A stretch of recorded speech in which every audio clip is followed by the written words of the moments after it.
Assalamualaikum, halo semuanya, apa kabar? Semoga kalian dalam keadaan sehat selalu ya, dan yang lagi sakit semoga cepat sembuh, amin. Kali ini saya akan membawakan cerita mistis yang berjudul Teluh Tanah Kuburan.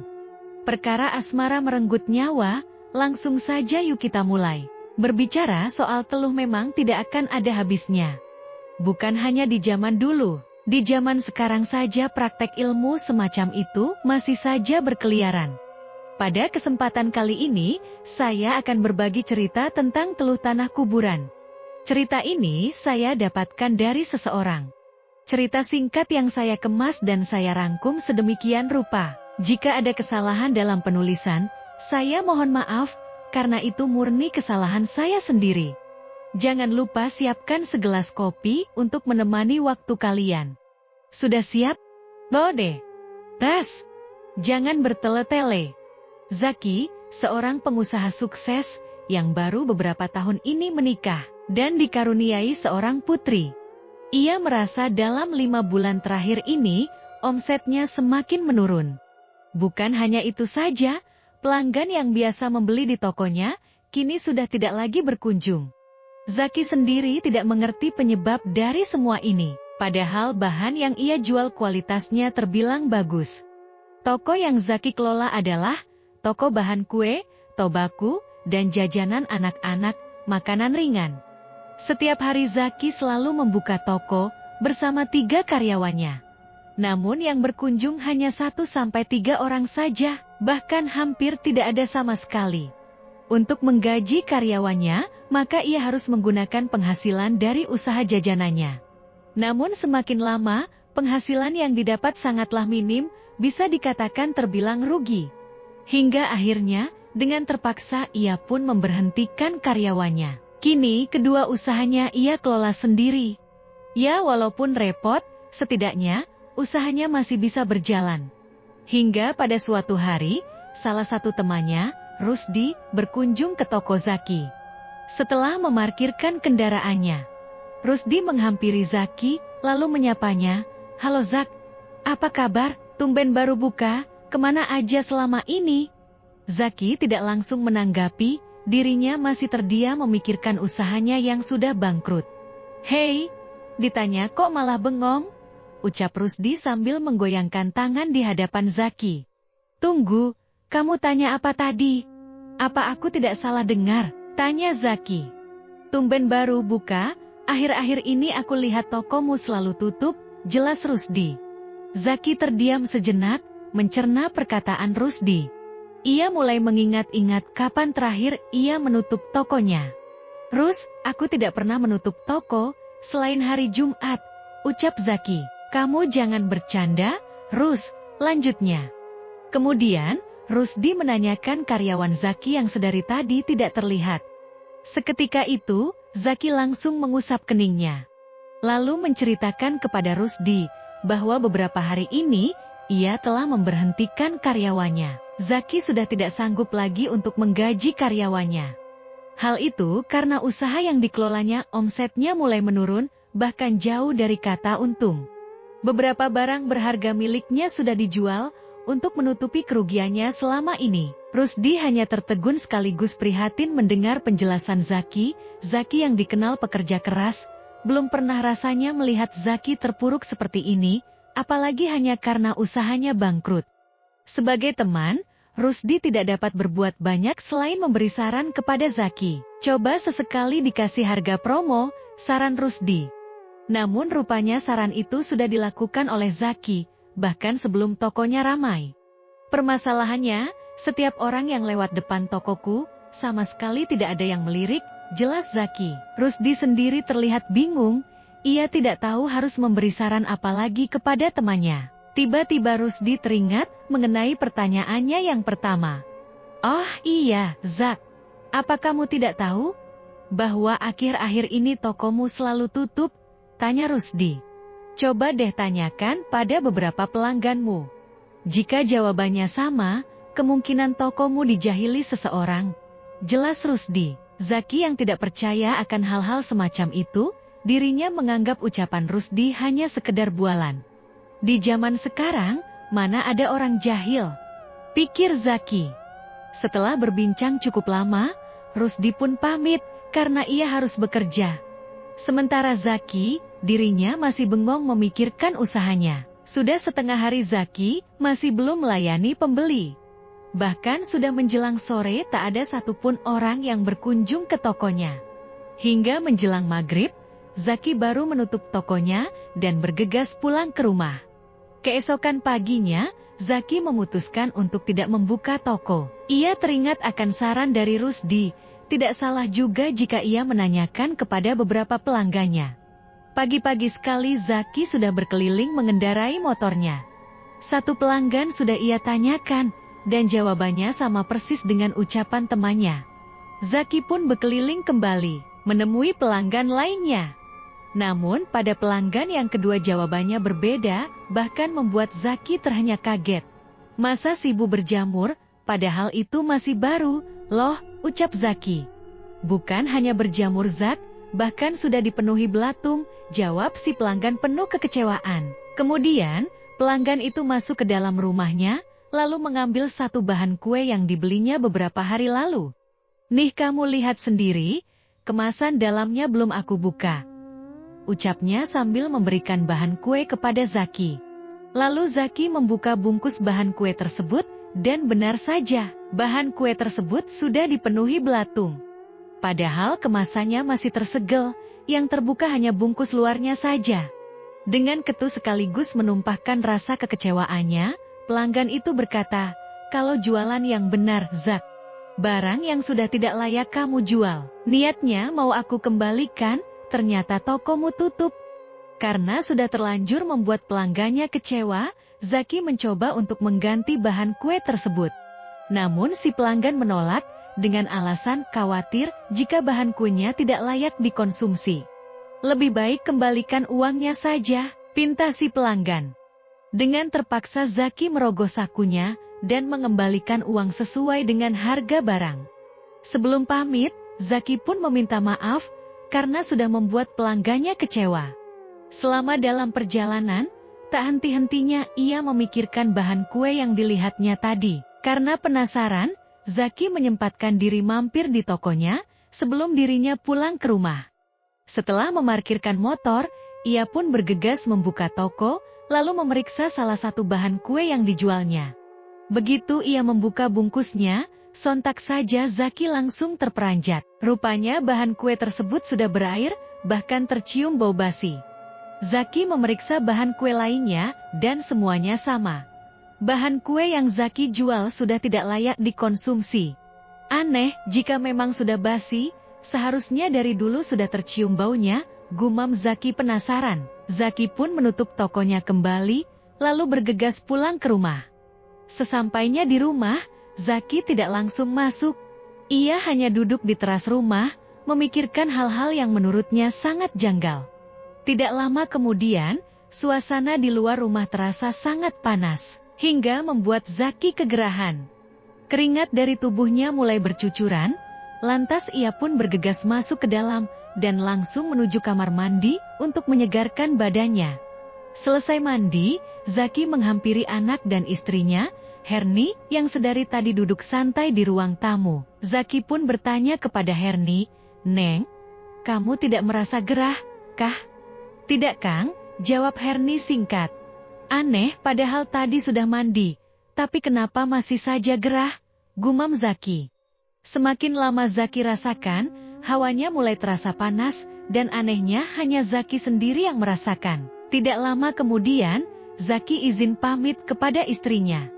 Ia hendak menemui temannya, Rusdi, melanjutkan obrolannya yang kemarin. Berangkatlah Zaki menggunakan motor yang biasa ia kendarai. Begitu melewati depan tokonya, Zaki melihat ada seseorang yang sedang berkeliling sambil menaburi sesuatu. Zaki memberhentikan motornya, memperhatikan dengan seksama orang yang dilihatnya itu, sepertinya orang itu tidaklah asing bagi Zaki. Kemudian, Zaki menghampiri orang tersebut, ingin memastikan siapa sebenarnya dia dan apa yang dilakukan di tokonya. "Mas," seru Zaki. Ketika orang itu menoleh ke arah Zaki. Rupanya Zaki mengenali orang tersebut, dia adalah mantan karyawannya yang dulu dipecat. "Sebut saja Arif," Zaki memecat Arif bukan tanpa alasan. Hal itu karena Arif diketahui sering menggoda istri Zaki. Bahkan Zaki pernah memergoki Arif yang hampir memperkosa istrinya. Pasalnya, Arif menaruh hati kepada Herni. Namun Herni menolaknya mentah-mentah dikarenakan Herni sudah mempunyai suami. Walaupun berkali-kali ditolak, Arif terus saja menggoda Herni, mengungkapkan isi hatinya. Tentu hal itu Arif lakukan tanpa sepengetahuan Zaki. Hingga pada suatu hari, ketika Zaki sedang menjaga toko, Arif minta izin cuti selama 1 hari dengan alasan hendak membawa ibunya berobat. Awalnya Zaki tidak menaruh curiga, karena Arif orangnya pendiam dan tidak pernah berbuat macam-macam. Hingga jam makan siang tiba, Zaki menyempatkan diri untuk pulang ke rumah dan menitipkan toko pada 2 karyawannya. Ketika sampai di halaman rumah, samar-samar Zaki mendengar istrinya teriak minta tolong. Tanpa pikir panjang, dengan segera Zaki memarkirkan motornya dan bergegas membuka pintu. Begitu pintu dibuka, Zaki bergegas masuk ke dalam kamar. Sontak Zaki langsung terperanjat ketika memergoki Herni sudah bertelanjang dada. Sementara di samping Herni, terdapat Arif dengan ekspresi wajah terlihat ketakutan. "Biadab!" bentak Zaki sembari menyeret Arif keluar. Herni yang saat itu masih berada di atas ranjang, sambil menangis ia mengenakan pakaiannya kembali. "Apa yang kamu perbuat terhadap istriku?" "Hah?" Kemarahan Zaki yang sudah memuncak, ia hempaskan kepada Arif saat itu juga, disertai dengan beberapa pukulan, sehingga membuat Arif tampak lemas tak berdaya. Zaki kembali menghampiri Herni, menanyakan di mana keberadaan anaknya. Tapi Herni tidak menjawab, dirinya masih saja menangis di balik selimut, takut akan kemarahan Zaki. Setelah memeriksa semua ruangan, akhirnya Zaki menemukan keberadaan anaknya di dalam kamar mandi.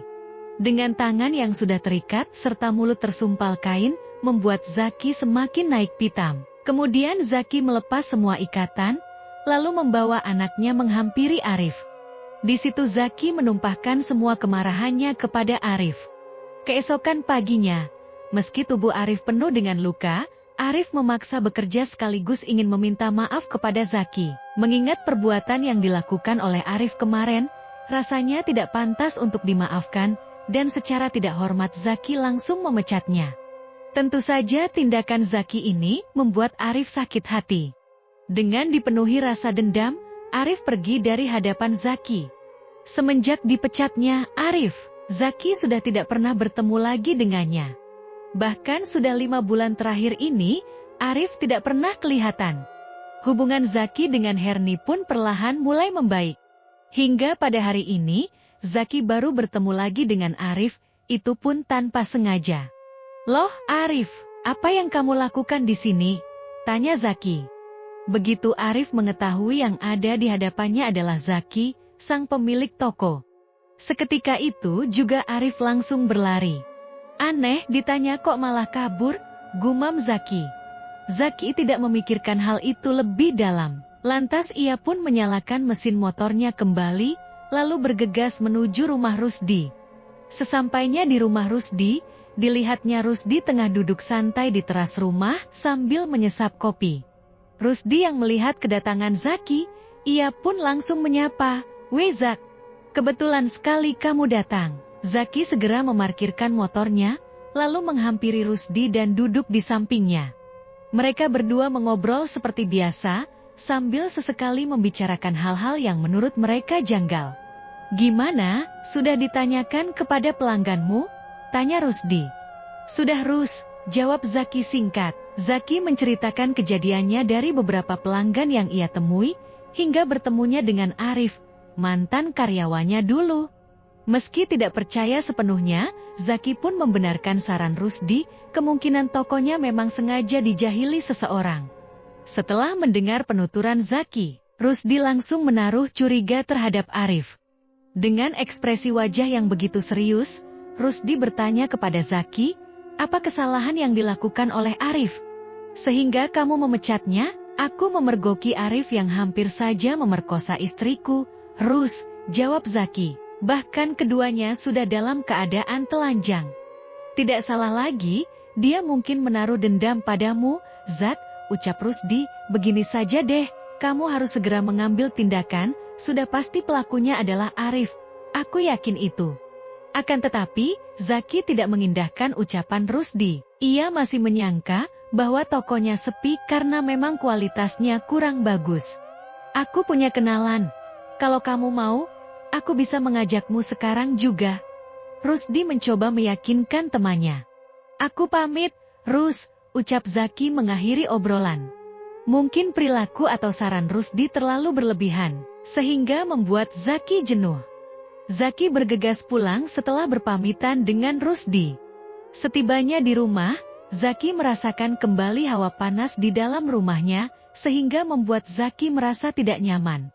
Malamnya, tidak henti-hentinya Zaki mengelap keringat yang bercucuran. Bahkan berkali-kali Zaki bolak-balik ke kamar mandi, hanya untuk menyegarkan badan. Herni yang melihat tingkah Zaki begitu aneh, dengan rasa penasaran ia pun bertanya, "Kamu kenapa, Kang? Baru saja selesai mandi, ini sudah mandi lagi." Zaki tidak menjawab pertanyaan istrinya. Dirinya tengah sibuk mengelap keringat yang terus bercucuran. Kemudian, Zaki beranjak keluar rumah untuk mencari angin segar di malam hari. Baru saja duduk di teras, tanpa sengaja Zaki melihat siluet hitam seorang pria sedang menabur sesuatu. Sontak saja Zaki langsung berteriak, "Hei, siapa itu? Apa yang sedang kamu lakukan di rumahku?" Secara tiba-tiba, orang itu menghilang dari pandangan Zaki. Lantas, Zaki segera memeriksa apa yang ditabur di halaman rumahnya. Tidak ada apapun, gumam Zaki. Zaki kembali duduk di teras rumah. Tak henti-hentinya ia memikirkan orang yang baru saja dilihatnya.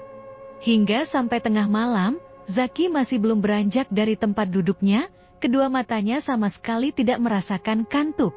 "Kang, sudah malam. Tidak baik sendirian di luar," teriak Herni dari dalam. "Iya, Neng. Sebentar lagi," sahut Zaki. Mendengar panggilan istrinya, Zaki segera beranjak masuk, namun setelah berada di dalam hawa panas mulai terasa kembali. "Neng, akhir-akhir ini hawanya panas sekali ya, apa kamu merasakan hal yang sama?" tanya Zaki. "Tidak, Kang, sudah tidur." "Sudah malam," jawab Herni singkat. Dengan terpaksa, Zaki memejamkan matanya, walaupun tubuhnya basah penuh keringat. Keesokan paginya, Zaki kembali menemui Rusdi dan menceritakan kejadiannya semalam. Akan tetapi, lagi-lagi Rusdi menyarankan Zaki agar menemui orang pintar. Bahkan Rusdi menyuruh Zaki agar segera menjual rumahnya sebelum bahaya mengincar. "Oh iya, Zak, kamu tahu tebu ireng tidak?" tanya Rusdi. "Menurut orang-orang, katanya bisa menangkal teluh." "Ini hanya katanya Zak, tapi apa salahnya dicoba?" "Rus, bisa gak, sekali saja jangan bahas masalah begitu." "Kenapa sih? Setiap kali aku minta saran, kamu selalu mengaitkannya dengan hal gaib." Zaki merasa kesal terhadap Rusdi. Setiap saran yang diberikan oleh Rusdi rasanya tidak masuk dalam pikiran Zaki. Begitu juga dengan Rusdi. Ia tidak tahu harus bagaimana lagi untuk meyakinkan temannya. 2 hari setelah pertemuannya dengan Rusdi, malamnya Zaki dikagetkan oleh seseorang yang sedang menabur sesuatu di halaman rumah. Ketika Zaki hendak menegur, namun orang itu langsung berlari. Zaki masuk ke dalam rumah, dan anehnya kali ini ia tidak merasakan hawa panas sama sekali, tidak seperti hari-hari sebelumnya. Zaki pun bergegas menghampiri istrinya, dan memperingatkan kepada istrinya agar tidak membuka pintu.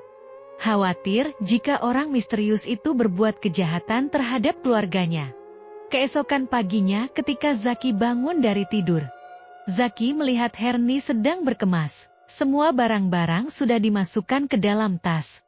Zaki segera beranjak dari ranjangnya, dengan penuh curiga ia pun bertanya kepada Herni, "Kamu mau pergi kemana? Kenapa semua barang dimasukkan ke dalam tas?" Namun Herni tidak menjawab pertanyaan Zaki. Pagi ini sikap Herni begitu dingin terhadap Zaki. Selesai mengemas semua barangnya, Herni bergegas keluar, meski Zaki sempat menahan, tapi tenaga Herni lebih kuat dari yang dikira. "Kamu kenapa? Kok tiba-tiba ingin pergi dari rumah?" Zaki berusaha menghalang-halangi jalan istrinya, sekaligus ingin tahu apa alasannya ia pergi. Akan tetapi, perlakuan Herni begitu kasar terhadap Zaki. Herni tetap bersikukuh pergi, meninggalkan rumah, suami, serta anaknya. Di tengah pertengkaran mereka, tiba-tiba pandangan Zaki tertuju pada seseorang yang sedang mengintip di balik rumah tetangga. Orang itu seperti Arif. Namun Zaki tidak bisa memastikan apakah itu Arif atau bukan. Zaki yang sudah ditinggal istrinya pergi, ia hanya terdiam tanpa berusaha mengejar, lalu menoleh kembali ke arah seseorang yang sedang mengintip, akan tetapi orang itu sudah tidak ada. Tidak lama kemudian, Rusdi datang menghampiri Zaki. Ia pun memberitahukan kepada Zaki bahwa tadi ada seseorang tengah mengintai. Aku rasa itu adalah Arif, Zak, ucap Rusdi. Rusdi menceritakan kembali mengenai orang itu. Dari gelagatnya terlihat mencurigakan. Mungkin karena takut ada yang mengetahui, orang itu pun buru-buru pergi dari persembunyiannya. Akan tetapi, ketika ia berbalik arah dan hendak melangkahkan kaki, rupanya, di hadapannya sudah ada Rusdi yang tengah berdiri. Mau kemana, Mas? Kok buru-buru sekali? Tanya Rusdi. Enggak, jawabnya singkat dan bergegas meninggalkan Rusdi. Setelah dirasa cukup jauh, orang itu menoleh ke arah Rusdi dan ternyata Rusdi sedang memperhatikan dirinya. Terlihat dari gerak bibirnya, orang itu seperti melontarkan kata umpatan. Setelah keduanya tidak saling pandang, kemudian Rusdi menghampiri Zaki yang tengah duduk melamun di teras rumahnya. Dari ciri-cirinya itu sepertinya Arif, Zak, ucap Rusdi. Akan tetapi, Zaki tidak menanggapi ucapan Rusdi. Dirinya masih melamun memikirkan istrinya. Zak, kamu dengar ucapanku tidak? Tanya Rusdi. Aku tidak memikirkan orang itu, Rus. Aku melihatnya kok tadi, jawab Zaki. Yang aku pikirkan sekarang, bagaimana caranya agar istriku kembali ke rumah. Baru saja ia meninggalkanku pergi. Rusdi ikut tertegun mendengar ucapan Zaki. Rusdi sendiri tidak tahu permasalahan yang dialami oleh Zaki. Kemudian Rusdi mengajak Zaki ke rumahnya. Hal itu karena ia merasakan sesuatu yang janggal yang ada di rumah Zaki. Zak, sebaiknya bawa anakmu dan ikut denganku sekarang juga. Rumahmu sepertinya tidak beres. Enggak bisa, Rus. Hari ini aku harus jaga toko, sudah beberapa hari tokoku tidak buka. Tolak Zaki. Zak, kamu merasa tidak? Permasalahan yang kamu alami saat ini begitu janggal dan selalu datang bergantian. Rusdi mencoba menjelaskan kepada Zaki bahwa sesuatu hal gaib itu ada. Kamu berhak tidak mendengar saranku. Tapi untuk kali kamu harus ikut denganku, bawa anakmu sekarang juga, lanjut Rusdi. Namun, sama saja, tanggapan Zaki tetap sama, ia tetap menolak ajakan Rusdi. Hingga akhirnya Rusdi pasrah, tidak ada pilihan lain selain meninggalkan Zaki sendirian. Setelah Rusdi pergi, kemudian Zaki beranjak menuju tokonya. Sementara anaknya, ia tinggalkan sendirian di rumah. Sesampainya di depan toko, Zaki melihat banyak sekali sampah berserakan. Begitu Zaki membuka toko, Zaki dikejutkan oleh ratusan bahkan ribuan belatung yang berjatuhan dan berserakan di lantai. Apa ini? Kenapa tokoku dipenuhi dengan belatung? Gumam Zaki. Berkali-kali Zaki membuang belatung tersebut, rasanya belatung itu tidak pernah habis, hingga akhirnya Zaki menutup paksa tokonya. Kemudian Zaki bergegas pulang ke rumah, dan membawa anaknya pergi menuju rumah Rusdi. Sesampainya di rumah Rusdi, Zaki langsung memarkirkan kendaraannya, lalu mengetuk pintu rumah Rusdi. Rus, buka pintunya, teriak Zaki dari luar. Rusdi yang mendengar teriakan dari luar. Ia pun segera beranjak, membuka pintu rumahnya. Begitu pintu dibuka. Rus, izinkan aku tinggal di rumahmu untuk sementara waktu, pinta Zaki, dengan raut wajah yang terlihat begitu panik. Rusdi hanya menganggukkan kepala, ia tidak mengerti dengan sikap Zaki yang tiba-tiba berubah pikiran. Padahal belum lama ini Rusdi sudah mengajak Zaki untuk tinggal di rumahnya. Rusdi mempersilakan Zaki masuk, sekaligus membawa barang bawaannya ke dalam. Kamu ini aneh, Zack. Tadi ku ajak ke sini, kamu menolak. Tiba-tiba dengan sendirinya kamu datang kemari, ucap Rusdi sambil menaruh barang bawaan Zaki. Entah kenapa dari tadi perasaanku tidak enak, seolah-olah akan terjadi sesuatu padamu. Mungkin ini hanya perasaanku saja, Zack, lanjut Rusdi. Zaki tidak berbicara sedikit pun. Wajahnya masih terlihat panik, seperti ada sesuatu yang baru saja dilihatnya. Kemudian Rusdi beranjak ke dapur, membuatkan teh hangat untuk Zaki. Setelah menyuguhkan teh hangat, Rusdi duduk di samping Zaki dan keduanya berbincang seperti biasa. Ceritanya belum selesai ya guys, masih lumayan panjang. Penasaran bagaimana kelanjutannya? Stay terus ya guys di Story Horror, agar kalian tidak ketinggalan part selanjutnya. Jika berkenan silahkan subscribe, like, dan share ya guys, makasih.